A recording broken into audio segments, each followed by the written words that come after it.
BBC বাংলার সান্ধ্য অধিবেশন প্রবাহতে আপনাদের স্বাগত। আজ আপনাদের সাথে লন্ডন স্টুডিও থেকে আছি মানসী বড়ুয়া। বাংলাদেশের সর্বশেষ গুরুত্বপূর্ণ আপডেট সংবাদে আপনাকে স্বাগত। শুরুতেই সংবাদ শিরোনাম, পরে বিস্তারিত। প্রথমেই জানাবো আমাদের হাতে থাকা সর্বশেষ গুরুত্বপূর্ণ সবথেকে তাজা আপডেট সংবাদ। এক স্বৈরাচারকে সরিয়ে নতুন কোনো স্বৈরাচারকে বসানোর জন্য গণ অভ্যুত্থান করি নাই বললেন নাহিদ ইসলাম। বাংলাদেশ থেকে শেখ হাসিনার স্বৈরাচারকে সরিয়ে নতুন করে আবার তারেককে স্বৈরাচার হিসেবে বসানোর জন্য গণ অভ্যুত্থান করি নাই, বরং এতে যেন কেউ স্বৈরাচার হতে না পারে সেজন্য গণ অভ্যুত্থান হয়েছিল, এমন মন্তব্য করেছেন জাতীয় নাগরিক পার্টি এনসিপির আহ্বায়ক নাহিদ ইসলাম। উল্লেখ্য, নাহিদ ইসলামের আহ্বানে কিন্তু একদফা ঘোষণা করা হয়েছিল এবং নাহিদ ইসলাম একদফার জনক। তিনি শেখ হাসিনাকে তাড়ানোর জন্য একদফার ঘোষণা করেছিলেন। এরপর জানাবো, নারীদের মর্যাদা নিশ্চিতে আমরা প্রতিশ্রুতিবদ্ধ বললেন জামাতের আমির।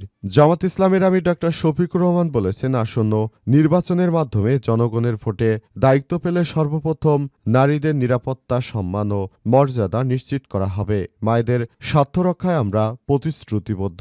যারা এর বিরোধিতা করে তারা দেশ ও জনগণের ভালো চায় না বলে মন্তব্য করেছেন তিনি।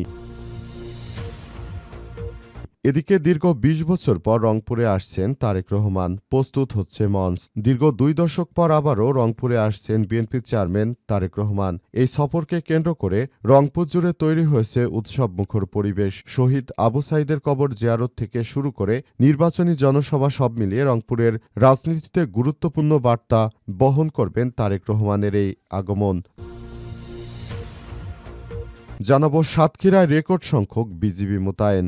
আসন্ন ত্রয়োদশ জাতীয় সংসদ নির্বাচন ২০২৬ উপলক্ষে আইনশৃঙ্খলা পরিস্থিতি স্বাভাবিক রাখতে এবং অবাধ, সুষ্ঠু, নিরপেক্ষ নির্বাচন নিশ্চিত করতে সাতক্ষীরা ব্যাটালিয়ন ৩৩ বিজিবি রেকর্ড সংখ্যক ফোর্স মোতায়েনের প্রস্তুতি গ্রহণ করেছে। এবং সর্বশেষ জানাবো, থামছে না অস্ত্র বিস্ফোরকের চালান, বাড়ছে সহিংসতার ঝুঁকি। সিলেট বিভাগে অস্ত্র বিস্ফোরক চালান প্রবেশ থামছে না, ফলে নির্বাচন যত ঘনিয়ে আসছে ততই বাড়ছে উদ্বেগ ও নির্বাচন সংশ্লিষ্টদের কাছে বিষয়টি উদ্বেগের। সতর্ক আইন শৃঙ্খলা রক্ষাকারী বাহিনীর সদস্যরা দফায় দফায় হচ্ছে বৈঠক। আজ সেনাপ্রধানের উপস্থিতিতে বিজিবি সেক্টরের কমান্ডারদের উপস্থিতিতে জেলা প্রশাসকের পৃথক পৃথক বৈঠক হয়েছে। এই বৈঠকে নির্বাচনী সহিংসতা মোকাবেলায় সবথেকে বড় চ্যালেঞ্জের মুখে রয়েছে বিজিবি সদস্যরা। প্রিয় দর্শক, এতক্ষণ শুনছিলেন সংবাদ শিরোনাম, এবারে বিস্তারিত। তবে তার আগে বন্ধুরা, অনুরোধ থাকবে এই সংবাদটিতে একটি লাইক দিন। এই চ্যানেলে আপনি নতুন হয়ে থাকলে আমাদের সংবাদটি দেখতে দেখতে চ্যানেলটি সাবস্ক্রাইব করে রাখুন। কমেন্ট করে বন্ধুরা আপনার মূল্যবান মতামত জানিয়ে দিন আপনি বিশ্বের কোন দেশ থেকে বা বাংলাদেশের কোন স্থান থেকে আমাদের সংবাদটি দেখছেন এবং শুনছেন। আর বন্ধুরা, সংবাদটি আপনার সোশ্যাল মিডিয়া ফেসবুকে শেয়ার করে বন্ধুদেরও দেখার সুযোগ করে দিন। আগামী জাতীয় সংসদ নির্বাচনে আপনি কোন দলকে সমর্থন করেন কমেন্ট করে জানিয়ে দিন। এবারে বিস্তারিত। এক স্বৈরাচারকে সরিয়ে নতুন কোনো স্বৈরাচারকে বসানোর জন্য গণ অভ্যুত্থান করি নাই বললেন নাহিদ ইসলাম।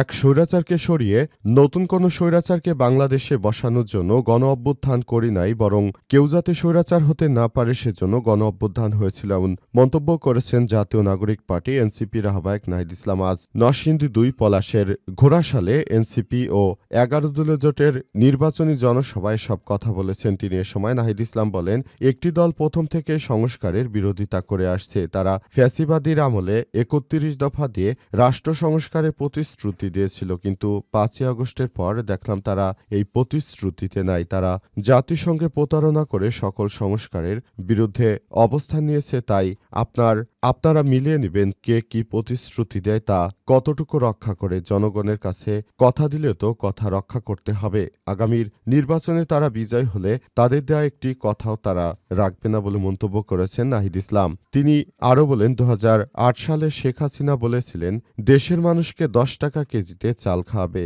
বাংলাদেশের মানুষের ভাগ্য হয় নাই ১০ টাকা কেজি চাল খায়। দেশের মানুষের দুর্ভাগ্য, দেশে শত শত কোটি টাকা লুটপাট করে নিয়ে গেছে হাসিনা। আবারও ঋণখেলাপি ৬০% নেতাকর্মীদের নিয়ে আরেকজন এসেছে ফ্যামিলি কার্ড দিতে। এর যে সম্পূর্ণ ভুয়া এবং মিথ্যা আশ্রয় দিচ্ছে। সবাইকে সব বিষয় নিয়ে এখনই সজাগ হতে হবে। নারীদের মর্যাদা নিশ্চিতে আমরা প্রতিশ্রুতিবদ্ধ বললেন জামাতের আমির। জামাত ইসলামের আমির ডক্টর শফিকুর রহমান বলেছেন, আসন্ন নির্বাচনের মাধ্যমে জনগণের ভোটে দায়িত্ব পেলে সর্বপ্রথম নারীদের নিরাপত্তা নিশ্চিত করা হবে। আগামীতে জাতীয় সংসদ নির্বাচনে আমরা জয়লাভ করব বলে আশাবাদ ব্যক্ত করেছেন জামাতের আমির। তিনি মনে করেন, আগামী জাতীয় সংসদ নির্বাচনে নারীদের ভোটের মধ্য দিয়ে আমরা জয়লাভ করব ইনশাআল্লাহ। এজন্য সবাইকে নিয়ে একটি নতুন বাংলাদেশ গড়ে তোলা হবে বলে প্রতিশ্রুতি ব্যক্ত করেছেন তিনি। জামাতের আমির আরও বলেন, নতুন বাংলাদেশ গড়ে তোলার জন্য আমাদের সবাইকে যার যার জায়গা থেকে দায়িত্বশীল ভূমিকা পালন করতে হবে। সবাইকে নিয়ে একটি সুন্দর বাংলাদেশ গড়ে তোলার জন্য কাজ করতে হবে। অন্তর্বর্তীকালীন সরকারের প্রধান উপদেষ্টা প্রফেসর ডক্টর মোহাম্মদ ইউনূসের সরকার যে নতুন বাংলাদেশ গড়ে তুলতে চান, সেই বাংলাদেশটাকে সুন্দরভাবে গড়ে তোলার জন্য আমাদের সবাইকে একসঙ্গে কাজ করতে হবে। আমরা মনে করি নতুন বাংলাদেশে এখন যে জামাত ইসলামের জন্য সুযোগ সৃষ্টি হয়েছে, এই সুযোগটাকে কাজে লাগিয়ে বাংলাদেশে নতুন করে আবার বিস্ফোরণ যে সৃষ্টি হয়েছে, বিস্ফোরণের এবং জন আকাঙ্ক্ষাকে কাজে লাগিয়ে আগামীর নতুন বাংলাদেশ গড়তে আমরা প্রতিশ্রুতিবদ্ধ। এজন্য জামাতের আমির আরও জানিয়েছেন, আমরা চাই নতুন করে বাংলাদেশটাকে সুন্দরভাবে গড়ে তোলার ক্ষেত্রে আমাদের সবাইকে নিয়ে সুন্দর একটি বাংলাদেশ গড়ে তোলা হবে এবং এই বাংলাদেশে কোনো হানাহানি, কোনো মারামারি থাকবে না বলে জানিয়েছেন বাংলাদেশ জামাত ইসলামের আমির ডক্টর শফিকুর রহমান। সেজন্য তিনি দেশবাসীকে আগামীতে দাঁড়িপাল্লা এবং শাপলাকলি ও 11 দলীয় জোটের যে আসন রয়েছে, সেসব আসনে আসলে সবাইকে নিয়ে কাজ করার জন্য আহ্বান জানিয়েছেন তিনি মনে করেন, বাংলাদেশের মানুষ যে সুযোগ পেয়েছে, এই সুযোগকে কোনোভাবেই হাতছাড়া করতে দেয়া যাবে না। আগামীর বাংলাদেশ হবে ন্যায় ইনসাফের বাংলাদেশ, সত্যের বাংলাদেশ। দীর্ঘ 20 বছর পর রংপুরে আসছেন তারেক রহমান। দীর্ঘ 2 দশক পর আবারও রংপুরে আসছেন বিএনপি চেয়ারম্যান তারেক রহমান। তার এই সফরকে ঘিরে রংপুরে তৈরি হয়েছে উৎসবমুখর পরিবেশ। শহীদ আবু সাঈদের কবর জিয়ারত থেকে শুরু করে নির্বাচনী জনসভা সব মিলে রংপুরের রাজনীতিতে এক গুরুত্বপূর্ণ বার্তা বহন করছেন তারেক রহমান। এরই আগমন। দলীয় কর্মসূচি অনুযায়ী শুক্রবার বিকেলে তারেক রহমান পীরগঞ্জ জুলাই আন্দোলনে নিহত প্রথম শহীদ বেগম রোকেয়া বিশ্ববিদ্যালয়ে ইংরেজি বিভাগের শিক্ষার্থী শহীদ আবু সাঈদের কবর জিয়ারত করবেন। এরপর পরিবারের সদস্যদের সঙ্গে সাক্ষাৎ শেষে তিনি রংপুর নগরীর কালেক্টর ঈদগাহ মাঠে আয়োজিত নির্বাচনী জনসভায় বক্তব্য দেবেন। গতকাল বৃহস্পতিবার দুপুরে রংপুরে চেম্বার অব কমার্স ইন্ডাস্ট্রি হলরুমে আয়োজিত সংবাদ সম্মেলনে সব তথ্য জানান বিএনপির জাতীয় নির্বাহী কমিটির সদস্য, সাংগঠনিক সম্পাদক রংপুর বিভাগ এবং সাবেক উপমন্ত্রী অধ্যক্ষ আসাদুল হাবিব বুলু। তিনি আরও বলেন, দলের চেয়ারম্যানের আগমনকে কেন্দ্র করে রংপুর বিভাগের প্রত্যন্ত অঞ্চলগুলোতে ভোটার ও সাধারণ মানুষের ব্যাপক উৎসাহ উদ্দীপনা লক্ষ্য করা যাচ্ছে। আমরা বিশ্বাস করি শুক্রবার জনসভা রংপুরের উন্নয়নে এটি গুরুত্বপূর্ণ বার্তা বহন করবে। রংপুরে দীর্ঘদিনের বৈষম্যর কথা তুলে ধরে তিনি বলেছেন, রংপুর বরাবরই অবহেলিত ও উন্নয়ন বঞ্চিত। আমরা আশা করছি বিএনপির নেতৃত্বাধীন আগামী নির্বাচনে এই বৈষম্য দূর হবে এবং রংপুরে একটি টেকসই উন্নয়নে যুক্ত হবে বলে মনে করেন তারা। সেজন্য সেই ঘটনা অনুযায়ী তারা এবার জাতীয় সংসদ নির্বাচনে বিএনপিকে বিপুল ভোটে ভোট দেওয়ার মধ্য দিয়ে জয়যুক্ত করার প্রতি আহ্বান জানিয়েছে। তারা মনে করে এবার জাতীয় সংসদ নির্বাচনে বিএনপি সবথেকে বিপুল ভোটে এগিয়ে থাকবে এবং তারা নতুন করে বাংলাদেশকে রিপ্রেজেন্ট করবে, এমনটাই জানানো হয়েছে।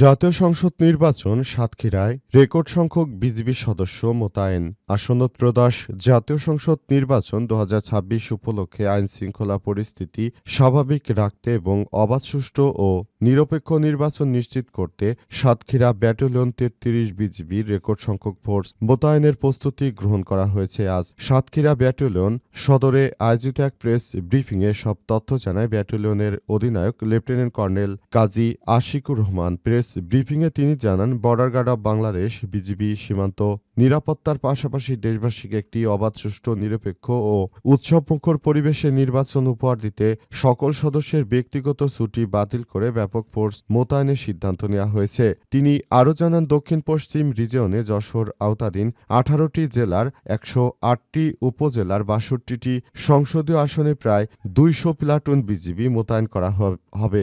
এরই মধ্যে সর্বোচ্চ 6 প্লাটুন মোতায়েন থাকবে এবং এ লক্ষ্যে 93টি অস্থায়ী বেস ক্যাম্প স্থাপন করা হবে। পাশাপাশি মোবাইল ও স্ট্রাইকিং ফোর্স ক9, dog squad, rapid action team RAB এবং কুইক রেসপন্স ফোর্স সার্বক্ষণিক তাদের দায়িত্ব পালন করবে বলে জানিয়েছে বিজিবির সদস্যরা। এজন্য বিজিবির পক্ষ থেকে আজ এই বিষয়টিকে নিশ্চিত করা হয়েছে এবং বলা হয়েছে যে আগামী জাতীয় সংসদ নির্বাচন সুষ্ঠু করতে বিজিবির সদস্যরা বদ্ধপরিকর এবং সে অনুযায়ী তারা কাজ করছে।